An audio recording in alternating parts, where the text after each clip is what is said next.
رسول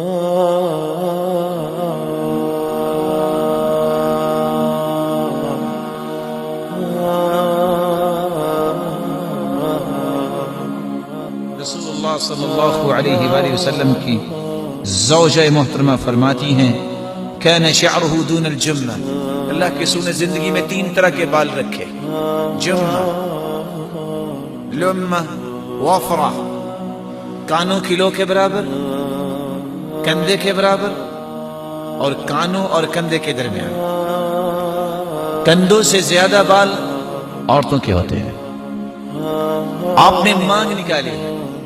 سیدہ عائشہ رضی اللہ تعالی عنہ فرماتی ہیں صدعت من یافوخہ وارسل ناصیتہ بین عینی، میں جب آپ کے بالوں میں کنگھی کرتی تو میں آپ کے ناک مبارک کے سامنے سے داخل کرتی، آدھے بال دائیں طرف اور آدھے بال بائیں طرف کر دیتی۔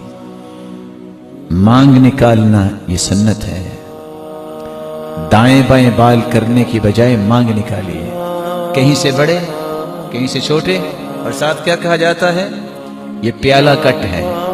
پتہ نہیں یہ پیالہ کٹ کیا ہے۔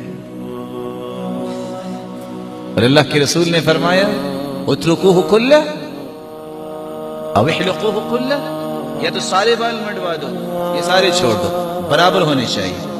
اور صحابی نے جب ایک شخص بچے کو دیکھا، چھوٹا بچہ، اور کہا اہلا مرحبا، جب دیکھو اس کے بال کہیں سے بڑے ہیں وہاں سے پکڑ کے جھنجھوڑا، اور ساتھ کیا کہا، نہا رسول اللہ صلی اللہ علیہ وسلم عن القزع، اللہ کے رسول نے قزع سے منع کیا ہے، فإنها طریقۃ اليہود، یہ یہودیوں کا طریقہ ہے، کہیں سے بال بڑے کہیں سے چھوٹے۔ آج کل کیا کہتے ہیں، نہیں سٹیپس بنوانے چاہیے۔ اب پتہ نہیں سٹیپس کیا ہوتے ہیں، ہم نے کہیں بنوائے نہیں نا، اس لیے آپ سے پوچھیں، آپ تو کیسے ہوتے ہیں سٹیپس؟ مسلمان بیچارہ آج کیا کر رہا ہے، یہ سیرت پڑھے تو اس کا پتہ چلے کہ جس مسلمان کے بال نہیں ہیں اللہ کے رسول جیسے، بیچارہ محبت کا حق کیسے